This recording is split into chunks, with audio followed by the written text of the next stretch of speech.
because when I listened to what the operative had to say about Biden winning more so, that would be the case if the American population are allowed to be informed as to what Biden did. And of course, one of the issues right now is that they are pretty darn uninformed as far as what Biden has accomplished. Now, I want to I want to split things up here. Biden is not a progressive. Okay. Guys like myself, we are progressives. We believe in a lot better policies for economic and social change in this country. Biden is not there. But Biden did take the advice of many of the progressive wing of his party, of the Democratic Party, and he did something that was a hell of an experiment that proved to be successful. And I want people to understand really what Biden did. Okay, first of all, there are structural issues in our economy. Our economy is an economy that transfers wealth from the average American citizen to a minute few at the top. That's the design of our economic system. You go to the doctor and they perform procedures on you.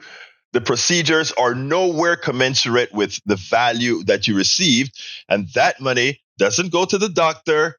That money doesn't go anywhere else but to the few who are the shareholders and the executives. Now, some doctors may be shareholders, etc., so they may benefit. But the design of our economic system, the capitalist design and its implementation of our economic system, and this over these next few months, we're going to hammer this with examples to prove the point. This system wasn't designed for the middle class. This system wasn't designed for the poor. This system was designed to enrich the few on the backs of the many. And if in the process of doing that, we get a somewhat of a middle class, so be it. But it's not designed to do that. The mere fact that the people that make the most in this country are the ones who do the least amount of work should be probative. So let's get that out of the way. And Biden didn't change that. Biden couldn't change that. That's a structural defect in our economy. But here's the thing. What Biden did is Keynesian economics says the following. Keynesian economics is what, for the longest period of time, we were running on that said the following. Whenever we hit recessionary periods, in other words, when people are not spending, when the economy starts to shrink, there is only one entity that's capable of propping that economy up. And that is the entity who can print money. Who is that? Our government, right? So, in effect, if our government goes ahead and give tax breaks and gives stipends, etc., when the economy is down, it actually throws economic activity to prime the economy. That's like having a pump in your pool. You have to put some water in the olden days. You had to put some water in it to prime it to get started. And then as it gets started, you don't need the primer anymore. That's what Keynesian economics is all about. But the Laffer curve and all these guys who believe in supply side economics, they don't want that. They simply believe that the people at top decide what we need to have, etc. That's how it works. All right. So we get that out of the way. So there are structural defects in our economic system that Biden never attempted to solve. No president, Obama, did not attempt to solve. All they did was throw a lot more into the economy. And if the rich people are floated even higher, well, guess what? The poor people and the middle class, they get a little bit of elevation as well. And that's what Biden did.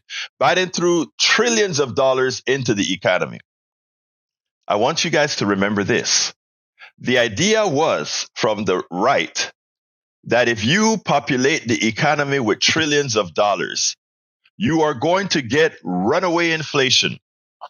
If you populate the economy with a whole ton of stuff, money, like Biden did, give money to people who are taking care of kids, give money to companies that are taking care of your kids, give money to businesses so that they keep people employed.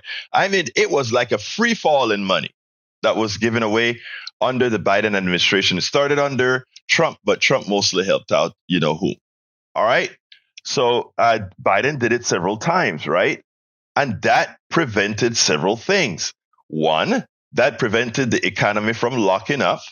Number two, that made took a lot of people out of poverty.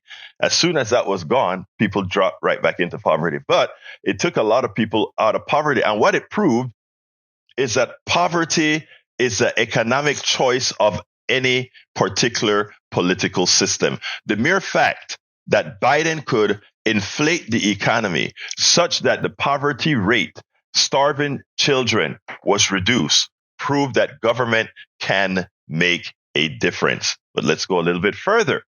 Let's go a bit further. The thought was putting all this amount of money into an economy would actually create inflation. Furthest thing from the truth. First of all those trillions of dollars weren't in one year.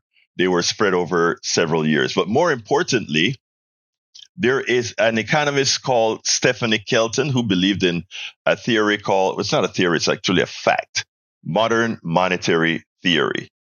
And what it says, in effect, or one of the tenets, is that our economic system has a slack in it, which means we could print quite a few billions. I think at the time that Stephanie did her paper was $800 billion we could just print and throw it into the economy. And it wouldn't have created inflation because there are enough people manufacturing goods and services that extra amount of money into the economy would not cause any substantial rise in prices. And Biden proved Stephanie Kelton's theory.